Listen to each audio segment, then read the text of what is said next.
કેમ છો વિદ્યાર્થી મિત્રો? મજામાં ને? આજે આપણે ધોરણ 8 સામાજિક વિજ્ઞાન વિષયમાં પાઠ 16 સંસદ અને કાયદો એના સ્વાધ્યાય પોથીના પ્રશ્નો જોઈશું. સ્વાધ્યાય પોથીનો પહેલો પ્રશ્ન છે, નીચે આપેલા દરેક પ્રશ્નના ઉત્તર માટે આપેલા વિકલ્પોમાંથી સાચો વિકલ્પ શોધીને ખાનામાં લખો. પહેલું છે, ભારતે લોકશાહીનું કયું સ્વરૂપ સ્વીકાર્યું છે? જવાબ છે સી, સંસદીય લોકશાહી. બીજો છે, બજેટ સૌપ્રથમ કયા ગૃહમાં રજૂ કરવામાં આવે છે? જવાબ છે બી, લોકસભા.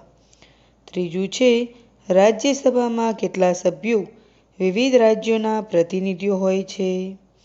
જવાબ છે સી, 238. ચોથું છે, આપણા દેશનો સમગ્ર વહીવટ કોના નામે ચાલે છે? જવાબ છે બી, રાષ્ટ્રપતિ. પાંચમું છે, વડાપ્રધાન તથા મંત્રીમંડળને શપથ ગ્રહણ કોણ કરાવે છે? જવાબ છે સી, રાષ્ટ્રપતિ. છઠ્ઠો છે, રાજ્યસભાના સભાપતિ તરીકે જવાબદારી કોણ નિભાવે છે? જવાબ છે સી, ઉપરાષ્ટ્રપતિ.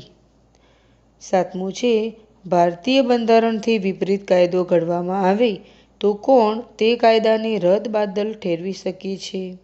જવાબ છે સી, ન્યાયતંત્ર. આઠમું છે, રાજ્યસભામાં દર 2 વર્ષે કેટલા સભ્યો નિવૃત્ત થાય છે? જવાબ છે 1/3. નવમું છે, અન્ય રાષ્ટ્રો સાથે યુદ્ધ જાહેર કરવાની, યુદ્ધ સમાપ્ત કરવાની કે સંધિ કરવાની સત્તા કોણ ધરાવે છે? જવાબ છે બી, રાષ્ટ્રપતિ. 10મું છે, દેશની સૌથી મોટી લોકશાહી સંસ્થા કઈ છે? જવાબ છે એ, સંસદ. 11મું છે, રાજ્યસભા વિશે નીચેનામાંથી કયું વિધાન સુસંગત નથી? આમાં બધા જ વિધાનો સુસંગત છે. 12મું છે, નીચેનામાંથી રાષ્ટ્રપતિ વિશે કયું વિધાન સાચું નથી?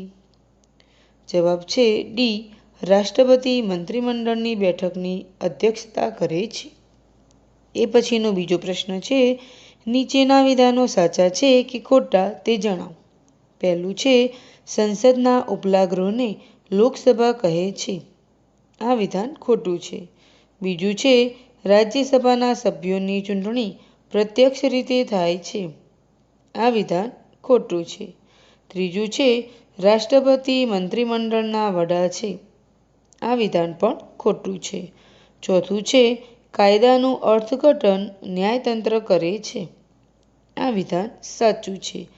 પાંચમું છે, આપણા દેશનો કાયદો સૌ સમાન, સૌને સન્માન નીતિના આધારે કાર્ય કરે છે.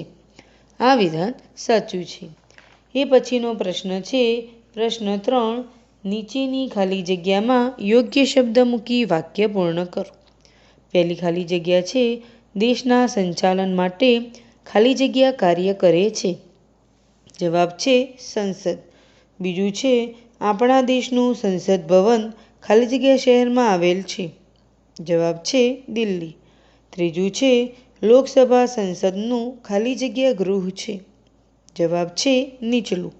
ચોથું છે, લોકસભાની મુદ્દત સામાન્ય રીતે ખાલી જગ્યા વર્ષની હોય છે. જવાબ છે 5. પાંચમું છે, લોકવ્યવસ્થા તેમજ સુચારુ તંત્ર માટે ખાલી જગ્યા જરૂરી છે. જવાબ છે કાયદા. એ પછી ચોથો પ્રશ્ન છે, નીચેના પ્રશ્નોના જવાબ 1-2 વાક્યમાં આપો. પહેલું છે, સંસદમાં કેટલા ગૃહો છે? કયા કયા? જવાબ છે, સંસદમાં 2 ગૃહો છે. એક લોકસભા, બીજું રાજ્યસભા. બીજું છે, લોકસભામાં કુલ કેટલા સભ્યો છે? જવાબ છે, લોકસભામાં કુલ 545 સભ્યો છે. ત્રીજું છે, લોકસભા કઈ યાદીના વિષયો પર કાયદા ઘડવાનું કાર્ય કરે છે? જવાબ છે, લોકસભા સંઘ યાદીના વિષયો પર કાયદા ઘડવાનું કાર્ય કરે છે.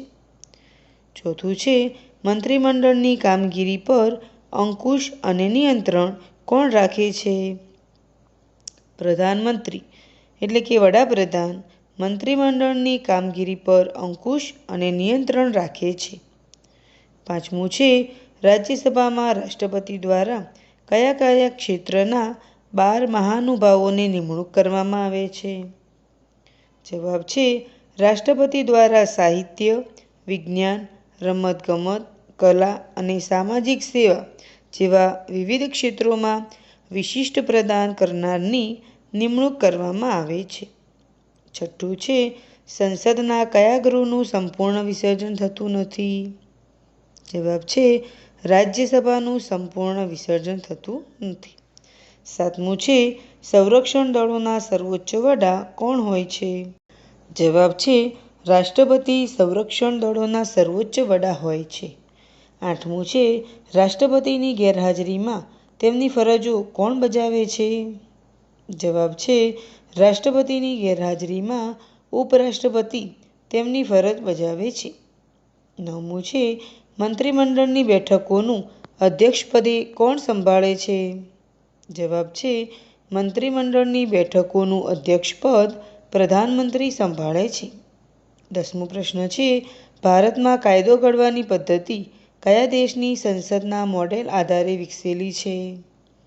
જવાબ છે ભારતમાં કાયદો ઘડવાની પદ્ધતિ બ્રિટનની સંસદના મોડેલ આધારે વિકસેલી છે. એ પછી 5મો પ્રશ્ન છે નીચેના પ્રશ્નોના જવાબ 2-3 વાક્યોમાં આપો. પહેલું છે લોકસભાની મુદ્દત વિશે નોંધ લખો.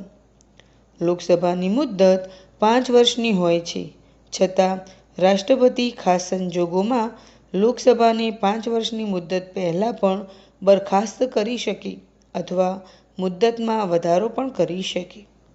બીજું છે રાજ્યસભાના સભ્ય થવા માટેની લાયકાતો જણાવો. તે ભારતનો નાગરિક હોવો જોઈએ.